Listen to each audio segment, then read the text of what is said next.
दिल में अगर पढ़ने का जुनून हो, मन में अगर जॉब लेने का जुनून हो तो ही आना हमारे चैनल पर, वरना स्किप करने तो हर कोई चले आते हैं मेरे वीडियो में। तो स्वागत है आपका हमारे चैनल पर और ये है आपका लुसेंट एज पार्ट 6। इससे पहले मैंने part 5, part 4, part 3 and part 2 and 1 upload कर रखा है। आपने नहीं देखा तो आप हमारे चैनल पर जाओ एंड उसको देखो। तो चलिए स्टार्ट करते हैं सेशन को। जरूरी इंफॉर्मेशन है आप सभी के लिए जो कि मैं इस वीडियो के बाद में बता दूंगा लास्ट में। पहले हम लोग पढ़ाई कर लेते हैं बिना टाइम खराब किए हुए, तो अंत तक बने रहना, मैं बताऊंगा आपके लिए बहुत जरूरी है, मिस मत करना। 51 नंबर सवाल और ये पार्ट 6 है रेलवे लुसेंट मैथ एज का। सवाल है, ए की आयु बी के वर्तमान आयु की दोगुनी है।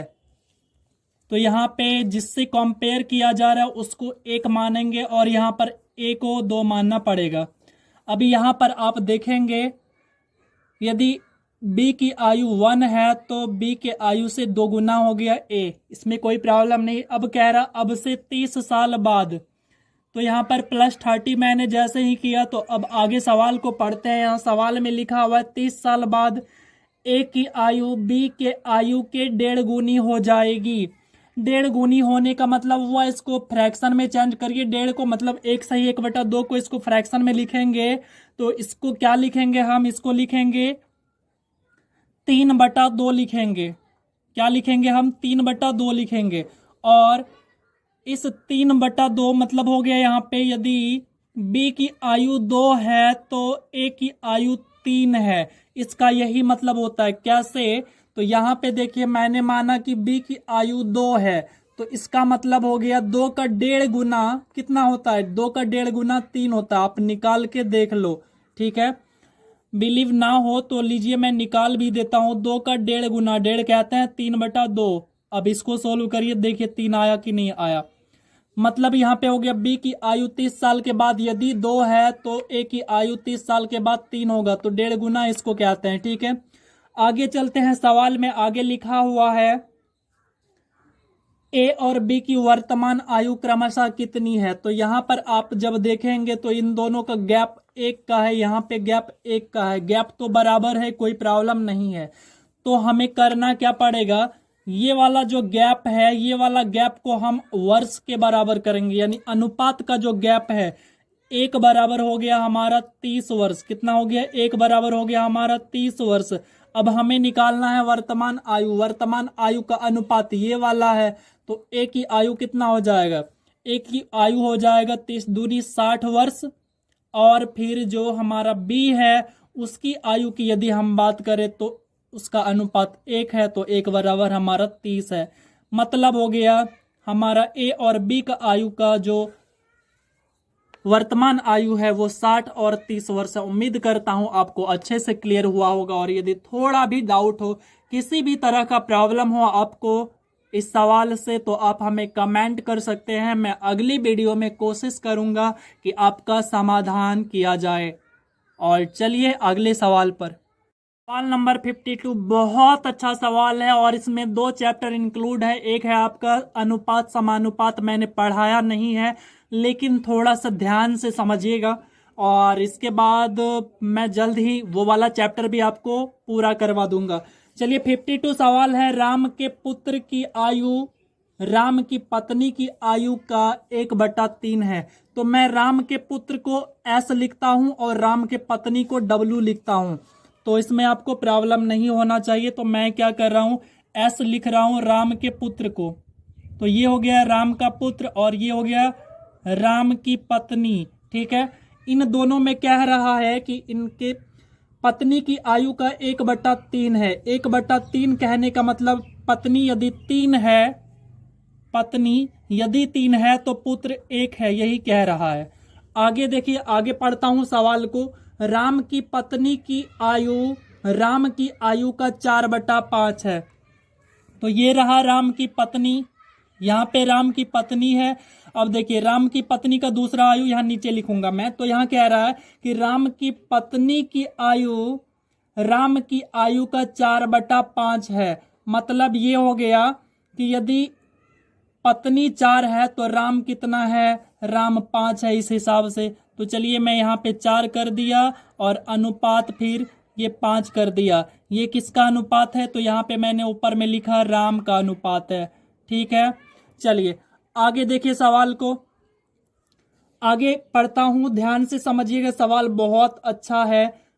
और राम की आयु अपने पिता की आयु का 3/5 है। जो राम की आयु है अपने पिता की आयु का वो 3/5 है। मतलब यदि राम 3 है तो उसका पिता कितना है? 5 है। राम यहाँ पे इसके नीचे जस्ट इसका अनुपात लिखेंगे। यदि राम 3 है तो राम का पिता कितना है? राम का पिता 5 है और ये 5 इसका फादर है। ठीक है, ये हो गया इसका अनुपात। आप यहाँ पे देख सकते हैं पिता, ये राम एंड इसका पिता, ये वाला रेशियो। ठीक है, अब देखिए यहाँ पे अनुपात समानुपात वाला चैप्टर। अब आगे हम क्या करेंगे, पढ़ते हैं। पहले सवाल आगे कह रहा आपसे, राम के पुत्र की आयु ज्ञात करिए। मतलब ये जो पुत्र है इसका आयु हमें बताना है, इसका आयु हमें बताना है। आगे एक इंफॉर्मेशन भी दे रखा है। इंफॉर्मेशन क्या दे रखा है? यदि राम के पिता की आयु 50 साल है, यानी ये जो राम के पिताजी हैं ये 50 वर्ष के हैं। कितने वर्ष के हैं? 50 वर्ष के हैं। बस इतना इंफॉर्मेशन फिर काफी है। तो देखिए इसको कैसे सोल्व करेंगे। यहाँ पे देखिए हम क्या करते हैं, इसको मल्टीप्लाई करते हैं। इसको आप बिल्कुल सीधा सीधा मल्टीप्लाई कर लीजिए। ठीक है, हमें निकालना है इसका आयु और ये वाला आयु दे रखा है। यानी आप क्या करिए, ये पहला वाला आयु निकाल लीजिए और ये लास्ट वाला जो रेशियो है इसको भी निकाल लीजिए। बस हमें इन दोनों में रिलेशन इन दोनों के रिलेशन से मतलब है, बस हम इन दोनों को निकाल लेते हैं। बाकी इसको कैसे सोल्व करते हैं, अनुपात कैसे लिखते हैं, SWRF यानी बेटा का, पत्नी का, राम का एंड उसके पिता का अनुपात कैसे लिखते हैं, ये मैं उस चैप्टर में बताऊंगा, अनुपात और समानुपात वाले में। यानी रेशियो और प्रपोर्शन के चैप्टर में मैं आपको पूरा डिटेल से समझाऊंगा कि कैसे उसको सोल्व करते हैं। फिलहाल मैं बस आपको इस क्वेश्चन के हिसाब से मैं इसको सोल्व कर रहा हूं। अब देखिए इसका अनुपात कितना हो गया, इसको मल्टीप्लाई करिए तो 4 एका 4 और 4 तिया 12। ये रेशियो हुआ 12। कितना हुआ? ये वाला अनुपात है 12। यहाँ पे इसको मल्टीप्लाई करिए, 3 पचे 15 और 15 पचे 75। ये वाला अनुपात हो गया 75, ये वाला अनुपात हो गया 12। ठीक है, अब यहाँ पे ये वाला जो अनुपात है, ये वाला अनुपात है उसके पिता का अनुपात है। यानी लास्ट वाला जो है, ये लास्ट वाला रेशियो इसके पिता का रेशियो और ये शुरू वाला रेशियो उसके बेटा का रेशियो है। ठीक है, इसका टोटल वर्ष जो है अनुपात का वो 75 है, पर यहाँ सवाल कहता है कि वो तो 50 साल का है, बट हमारा रेशियो कहता है कि वो 75 साल का है। हमें निकालना है उसके पुत्र का आयु, तो यानी 12 रेशियो, कौन सा रेशियो निकालना पड़ेगा? 12 का वैल्यू निकालना पड़ेगा। और अब आप इसको क्या करेंगे, सोल्व करिएगा। और जैसे ही सोल्व करिएगा ये 3 टाइम और ये 2 टाइम और अगेन से ये 4 टाइम। और अब आप देखेंगे कि ये 4 दूना 8 वर्ष हो गया इसका राइट आंसर। उम्मीद करता हूं आप समझे होंगे, और यदि नहीं समझे थोड़ा सा बैक करिए वीडियो को और फिर से देखिए। और थोड़ा सा ये वाला सवाल आपका नया चैप्टर इंक्लूड हो गया है तो प्रॉब्लम हुआ होगा, मानता हूं मैं। लेकिन जैसे ही मैं आपको रेशियो एंड प्रपोर्शन चैप्टर पढ़ाऊंगा आपको क्लियर हो जाएगा, प्रॉब्लम नहीं होगा। फिलहाल आप इस तरीका को समझिएगा। मैं XY मानने के लिए आपको नहीं समझा रहा हूं, ताकि आप नया तरीका समझिए, आपका कंसेप्ट क्लियर होगा। चलिए अगले सवाल पर। 53 नंबर सवाल बहुत इजी सवाल है। X की उम्र 36 वर्ष है, तो ये रहा, मैंने लिख दिया 36 वर्ष। उसके बाद आपसे कह रहा है कि Y की उम्र 16 वर्ष है। Y की उम्र कितना है? तो Y की उम्र 16 वर्ष है, तो मैंने लिखा बटे में 16, ये है Y। अब आगे कह रहा आपसे कितने वर्षों में X की उम्र Y की उम्र की दोगुनी हो जाएगी। यानी कितने वर्षों में, यानी आगे आने वाला कितने वर्षों में। मतलब हमें तो पता नहीं कितना वर्ष लगेगा दोगुनी होने में, तो मैं क्या करूंगा, यहाँ पे मान लेता हूं। अच्छा, आगे यदि जो भी वर्ष आएगा तो वहां पे X का भी उम्र बढ़ेगा, Y का भी उम्र बढ़ेगा, दोनों का उम्र बढ़ेगा। यदि 2 साल x का बढ़ेगा तो 2 साल y का भी तो बढ़ेगा, मतलब ईयर जो बढ़ेगा दोनों का सेम सेम बढ़ेगा। तो मैं क्या कर रहा हूं, ये मान के चलता हूं कि x साल के बाद, और यहां भी x साल करना पड़ेगा, x साल के बाद क्या होगा कि x की उम्र y की उम्र की दोगुनी हो जाएगी, मतलब x की उम्र y की उम्र की दोगुनी। यदि y 1 होगा, नीचे वाला y का रेशियो है, यदि y की उम्र 1 होगा तो x की उम्र दोगुनी हो जाएगा। बस ये लिखना था। अभी यहां से x का वैल्यू निकाल लीजिए तो हमारा सॉल्व हो गया। तो ये हो गया हमारा 36 प्लस x बराबर 32 प्लस 2x, और यहां पर x बराबर हो गया 4, यानी 4 वर्षों के बाद जो है ये वाला जो कंडीशन बोला ये फुलफिल करेगा। उम्मीद करता हूं आपको समझ में आया होगा। तो चलिए अगले सवाल की ओर। 54 नंबर सवाल, राम भीम से 20 साल बड़े। अरे ये राम और भीम मतलब ये महाभारत और रामायण तो नहीं आ गया? नहीं नहीं, वैसा नहीं है। राम भीम से 20 साल बड़े हैं। अच्छा, इस बात को थोड़ा सा ध्यान से समझिएगा। बड़ा होने का मतलब क्या होता है? अंतर ही तो है। बड़े राम है, इसका मतलब पहले जन्म किसका हुआ है? पहले जन्म राम का हुआ है, और 20 साल के बाद फिर भीम का जन्म होता है। मतलब ये जो डिफरेंस है राम और भीम के बीच का, आयु का डिफरेंस, अंतर, वो 20 साल का है। ये आपको समझना पड़ेगा। आपसे बड़ा कहे, आपसे छोटा कहे, तो हर दोनों केस में अंतर ही बोलते हैं इसको। और ये जो राम और भीम के आयु का अंतर है आपको सीधा सीधा दे रखा है कि ये 20 साल का है। ठीक है, और ये करंट ईयर का है, मतलब कि वर्तमान की बात कर रहा है ये आपसे। अब आगे पढ़ते हैं सवाल को। 12 साल पहले चलते हैं। 12 साल पहले ये रहा। 12 साल पहले राम की उम्र भीम की उम्र से दोगुनी थी। ये रहा भीम। भीम का उम्र यदि 1 था तो राम का उम्र दोगुनी कैसे होगा? जब यहां पे 2 लिखूंगा तभी तो होगा। अब यहां पे देखिए, मैं चलता हूं 12 साल पहले। मैं आपको क्या कहा? मैंने आपको ये कहा कि राम का जन्म पहले हुआ, उसके बाद 20 साल के बाद किसका जन्म होता है? भीम का जन्म होता है। तो अंतर 20 साल हो गया, दोनों के आयु का अंतर 20 साल हो गया। और 12 साल के बाद अंतर जो है वही तो रहेगा, चाहे 12 साल के बाद का अंतर पूछे तो वो 20 साल रहेगा राम और भीम के बीच। या फिर आपसे कहे कि राम की शादी के बाद भीम के बीच का अंतर, यानी राम और भीम के बीच का अंतर क्या रहेगा, तो भी 20 साल रहेगा। अब ऐसा कह दे राम को भी पोता हो गया और भीम को भी पोता हो गया, तो अब दोनों के बीच का डिफरेंस, दोनों के आयु के बीच का अंतर कितना रहेगा? अरे तो भी 20 साल का ही अंतर रहेगा।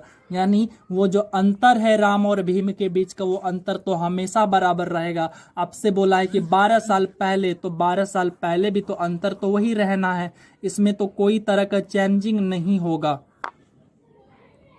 उम्मीद करते हैं अंतर का मतलब आप समझ गए होंगे। चाहे आप बचपन है, चाहे आपका बुढ़ापा है, चाहे आपका जवानी है, कुछ भी रहे, अंतर जो है वही रहना है। यानी आप हैं और आपका बहन है, यदि आप और आपके बहन में यदि अंतर क्या हो, 2 साल का हो, तो मान लीजिए आपका भी शादी हो गया, वैसे हुआ नहीं है मुझे पता है, आपका शादी हो गया और बहन का भी शादी हो गया, तो क्या ये अंतर बढ़ के 4 साल हो जाएगा? बिल्कुल नहीं होगा, अंतर तो सेम रहेगा। तो चलिए यहाँ पे देखिए 12 साल पहले, तो ये अनुपात का अंतर कितना है? इस अनुपात का अंतर को जब मैंने देखा तो अनुपात का अंतर 1 है, लेकिन वर्ष का अंतर कितना है? तो ये 12 है, यानी 20 है, सॉरी 12 नहीं, तो 1 बराबर 20 हो गया, 1 अनुपात बराबर 20 वर्ष हो गया। ठीक है, तो अब हमसे सवाल में क्या कहा है, हम सवाल के अकॉर्डिंग चलते हैं। तो सवाल में कहा है कि भीम की उम्र क्या है। ठीक है, तो मैं यहां पे देखता हूं, यदि भीम का उम्र का अनुपात तो ये है, तो 1 बराबर 20 हो गया, तो क्या ये भीम का उम्र हो गया? नहीं, ये जो आयु है भीम का, ये तो 12 साल पहले का आयु है। बट मैं बात करूंगा फिलहाल करंट की आयु पूछा है हमसे, तो हमें करना पड़ेगा यहाँ पे +12, और जैसे ही मैं +12 करूंगा तो ये हो गया हमारा 32 वर्ष। और ये जो 32 वर्ष है ये हो जाता है भीम का आयु। और उम्मीद करता हूं आपको अच्छे से क्लियर हुआ होगा, और यदि नहीं क्लियर हुआ हो तो तुरंत कमेंट ठोको, और ये कमेंट बॉक्स आपके लिए है। और एक बात हमेशा ध्यान रखना कि यदि आप में पढ़ने का जुनून हो तो ही इस वीडियो को देखना, हमारे चैनल पर आना, वरना स्किप करने तो हर कोई आते हैं। तो चलिए अगले सवाल पर। 55 नंबर सवाल, सलीम की आयु 10 वर्ष है और उनके दादा की आयु 62 वर्ष है, तो कितने वर्ष के बाद उनके दादा की आयु सलीम के आयु से 5 गुनी होगी? बहुत अच्छा सवाल है। जस्ट ये सवाल हमने थोड़ी देर पहले बनाया था। तो यहाँ पे हमें क्या करना पड़ेगा, दोनों का करंट आयु दिया हुआ है, ठीक है। तो हम क्या करते हैं, हमें ये पता है कि जो सलीम का आयु है वो 10 साल है, और उसके बाद 62 साल है उसके दादाजी का आयु, ये तो हमें पता है, कोई प्रॉब्लम नहीं है। अब क्या करूंगा, बोला है कितने साल के बाद, तो ये तो हमें पता नहीं कितने साल के बाद, तो मैं मान लेता हूं वो x साल, यानी इसमें +x करूंगा और फिर इसमें मैं +x करूंगा, दोनों में करूंगा। क्यों करूंगा, ऐसा है कि आयु यदि बढ़ेगा तो दोनों का बढ़ेगा, मतलब दादाजी का भी बढ़ेगा और सलीम का भी बढ़ेगा। ऐसा तो है नहीं कि सलीम बोलेगा कि दादाजी मैं रुक जाता हूं 1 साल, आप अपना आयु बढ़ा लो, ऐसा तो होगा नहीं। 1 साल बढ़ेगा तो इसका भी बढ़ेगा, इसका भी बढ़ेगा। 2 साल बढ़ना है तो सलीम का भी बढ़ेगा और दादाजी का भी बढ़ेगा। और यदि 5 साल बढ़ेगा तो सलीम का भी बढ़ेगा और दादाजी का भी बढ़ेगा। इस हिसाब से मैंने x बढ़ाया है, तो x इसका भी बढ़ेगा और इसका भी बढ़ेगा। अब यहाँ पे कह क्या रहा है, सवाल में कह रहा है कि ये तो हो गया कितने साल के बाद 5 गुनी होगा, किसके आयु का, सलीम के आयु का 5 गुनी। तो ये है सलीम का आयु और ये है दादाजी का आयु। तो लो मैंने कर दिया इसको 5 गुनी। अब हो गए ये इक्वेशन। अब हमें क्या करना पड़ेगा, इस इक्वेशन को हमें करना पड़ेगा सोल्व। और जैसे ही मैं इसको सोल्व करूंगा तो यहाँ पे हमें मिलेगा 50 प्लस में 5x इक्वल्स टू ये हो गया 62 प्लस में x, और फिर यहाँ पे हमें क्या मिलेगा 4x, और x equals to 4x equals to हो गया 12, और फिर यहाँ से हमें मिलेगा x इज इक्वल टू 3, यानी 3 वर्ष के बाद जो दादाजी का आयु होगा वो सलीम के आयु का 5 गुनी हो जाएगा। और ये हो गया हमारा कंप्लीट सॉल्यूशन। आपको किसी भी तरह का दिक्कत हो, प्रॉब्लम हो, समस्या हो, आप तुरंत से कमेंट ठोको। और सेशन पसंद आए तो लाइक करो, ना पसंद आए तो डिसलाइक करो, बट सपोर्ट जरूर करना अपना। तो चलिए अगले सवाल पर। 55 नंबर सवाल, माता की उम्र उनके 2 बेटियों के उम्र के योग के बीच का अंतर 6 वर्ष है। तो यहाँ पे मैं क्या कर रहा हूं, ये हो गई माता, ठीक है। अब यहाँ पे सवाल ने कहा है कि अंतर, कौन सा अंतर, तो उनका जो 2 पुत्री है, ये रहा पहला पुत्री और फिर ये रहा दूसरा पुत्री, इन दोनों के आयु का योग और माता का जो अंतर है वो 6 वर्ष का है। मैंने ऐसा लिख दिया, इसमें कोई प्रॉब्लम नहीं होना चाहिए। अच्छा, इसको मैं क्या करूं, थोड़ा सा और सोल्व कर लेता हूं। कैसे सोल्व करूंगा, तो यहां पर आप देखो, मैं यहां से माता का उम्र निकाल लूं, ठीक है। तो जैसे ही मैं माता का उम्र निकालूंगा तो माता का उम्र क्या हो जाएगा, 6 प्लस जो दोनों पुत्री है, यानी पुत्री 1 प्लस पुत्री 2 यानी पुत्री 2, इन दोनों के आयु को यदि मैं जोड़ दूं उसमें 6, तो हमें मिलेगा माता का उम्र। ये वाला जो मैंने इक्वेशन निकाल रखा है इसको आप ध्यान में रखना, ठीक है। और जो हमें ऊपर से मिला है ये वाला इक्वेशन, ये वाला तो हमारा जेन्युइन है। अब देखिए आगे सवाल को पढ़ता हूं। आगे सवाल में क्या कह रहा है, 2 पुत्रियों की औसत उम्र 22 साल है, यानी जो ये पुत्री है, ठीक है, पुत्री 1 प्लस पुत्री 2, पुत्री 1 प्लस पुत्री 2, इन दोनों का जो औसत है वो 22 है। ये औसत कैसे निकलता है, ये औसत निकलता है, यानी दोनों पुत्री है, यानी इन दोनों के आयु का योग बटा कुल संख्या। तो कुल संख्या कितना है, 1 2, यानी बटा 2 होता है, ठीक है। तो इसको हम कहते हैं औसत। औसत दे रखा है हमको इतना, और यदि हम इसको मल्टीप्लाई कर दे दोनों को तो इन दोनों के आयु का योग निकल जाएगा। इसका मतलब ये हो गया कि हमें यहाँ पे क्या मिल रहा है, यहाँ पे हमें मिल रहा है आयु 1, यानी पहली पुत्री का आयु प्लस दूसरी पुत्री का आयु का योग मिल रहा है। इसको आप मल्टीप्लाई कर लीजिए तो हमारा हो गया 44।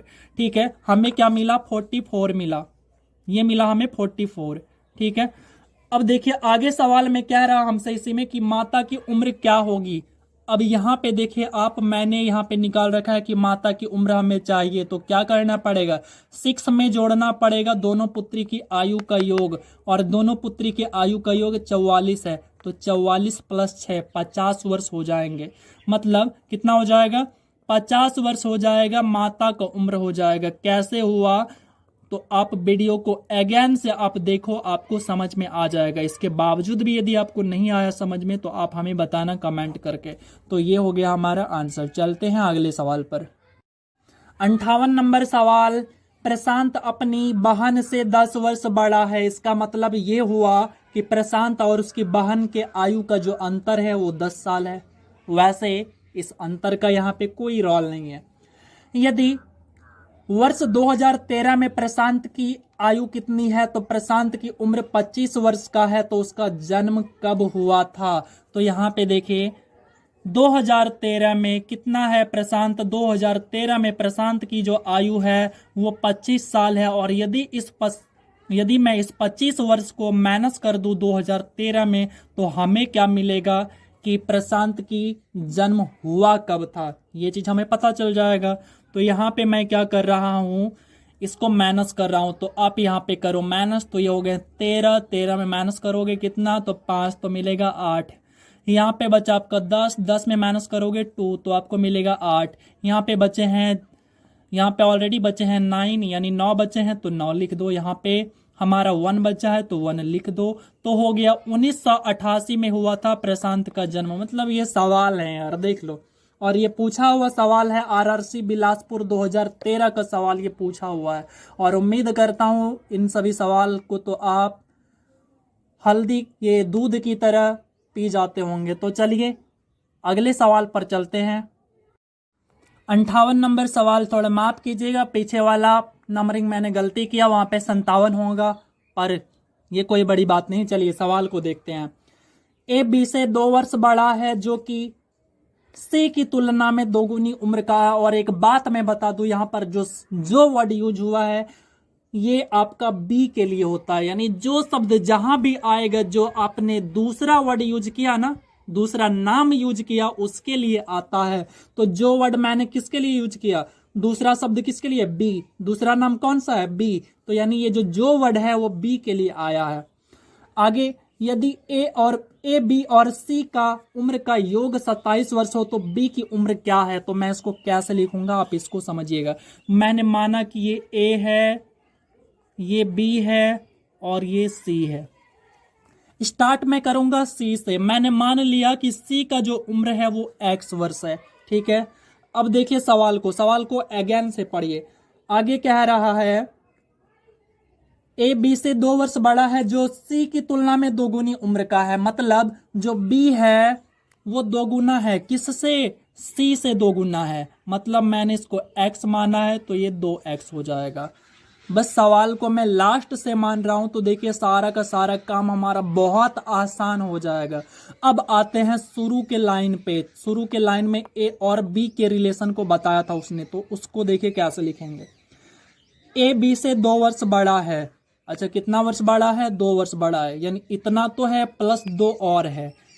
जो ए का उम्र है 2x तो है, प्लस में 2 और है, ये हो गया। तो देखिए ए का अनुपात, यानी ये ए का आयु, ये बी का आयु, ये सी का आयु। अब यहाँ पे सवाल में आपसे कह रहा है कि तीनों का आयु का योग जो है वो आपका 27 साल है। और मैं करता हूँ इसको योग, ये हो गया प्लस इक्वल्स टू कितना, ये कह रहा है कि ये 27 साल है। तो यहाँ पे देखिए 2x 4x, ये 5x, टोटल हो गए 5x प्लस 2, 5x प्लस 2 बराबर हो गया आपका, यहाँ पे देखिए ये 27। तो यहाँ पे आप देख सकते हैं 5x बराबर हो गया आपका कितना, तो ये हो गया आपका 25, और फिर यहाँ पे आप x का वैल्यू निकालेंगे तो यहाँ पे आपका x का वैल्यू आ जाएगा 5 वर्ष आ जाएगा। क्या आपसे C का आयु पूछा है? नहीं पूछा है। आपको किसका पूछा है? आपको पूछा है B का आयु क्या है। तो B का आयु आपका ये वाला वैल्यू यानी 2x, तो 2x बराबर कितना हो जाएगा? 2x बराबर हमारा हो जाएगा 10 वर्ष हो जाएगा। और उम्मीद करता हूँ ये बात आपको समझ में आया होगा, सेशन पसंद आया होगा और आप सपोर्ट कर रहे होंगे हमें, वीडियो को लाइक किया होगा। अब मैं आपको बता दूं कि इस वीडियो का जो मैंने आपको बताया था कि सरप्राइज क्या है और आपके लिए नया क्या है, तो मैं आपको बता दूं कि अब जो है ये तो आज आपका जो रिसेंट एज था ये एज आपका पूरा का पूरा खत्म हो चुका है। अब आगे आपको क्या मिलेगा, इस एज वाले पार्ट में क्या मिलेगा? एज वाला तो हमारा सेक्शन पूरा हो चुका है। तो मैं आपको जो रेलवे का मैथ है यानी रेलवे का जो पूछा हुआ सवाल है टाइप वाइज, कौन सा चैप्टर? एज। आपका जो एज का चैप्टर, आपका जो अब एज का जो वीडियो आएगा वो प्रीवियस ईयर क्वेश्चन का आएगा। मतलब आपका जो मैं प्रैक्टिस करवाऊंगा वैसे क्वेश्चन का करवाऊंगा जो कि प्रीवियस ईयर आए हुए हैं। आपका भी थोड़ा सा कॉन्फिडेंस हाई होगा। आप जब उन सवालों को बनाएंगे, आप हमारे थ्रू पढ़ेंगे तो आपको भी थोड़ा लगेगा कि हाँ मैंने भी कुछ पढ़ा है। तो मैं क्या करूँगा, अब जो भी वीडियो आएंगे चैप्टर कंप्लीट होने के बाद, एज कंप्लीट हो गया तो एज का अब आपको मिलेंगे प्रैक्टिस, और प्रैक्टिस में सिर्फ वैसे ही क्वेश्चन रहेंगे जो कि आपका प्रीवियस ईयर क्वेश्चन है। यानी 2000, फिलहाल तो मैं करंट का करवाऊंगा आपको 2018 का और 2016 एनटीपीसी का पूछा हुआ एज का जो सवाल है वो कराऊंगा। आप बने रहिएगा हमारे साथ और वीडियो को हमेशा पूरा देखिए। अच्छा ना लगे तो आप हमें बताइए कि आखिर आपको क्यों अच्छा नहीं लग रहा है, मैं उसे सुधार करूंगा। तो चलिए मिलते हैं फिर जल्द ही। और एज आपका आज पूरा हो चुका है। यदि आपको चाहिए खान सर का 11,000 प्लस जीएस बुक वाला का पीडीएफ चाहिए तो आप हमारा वीडियो को देख लेना, मैं उसमें लिंक प्रोवाइड किया हूँ, आप उसे देख लेना। तो चलिए फिर मिलते हैं नेक्स्ट वीडियो में, तब तक के लिए जय हिंद जय भारत।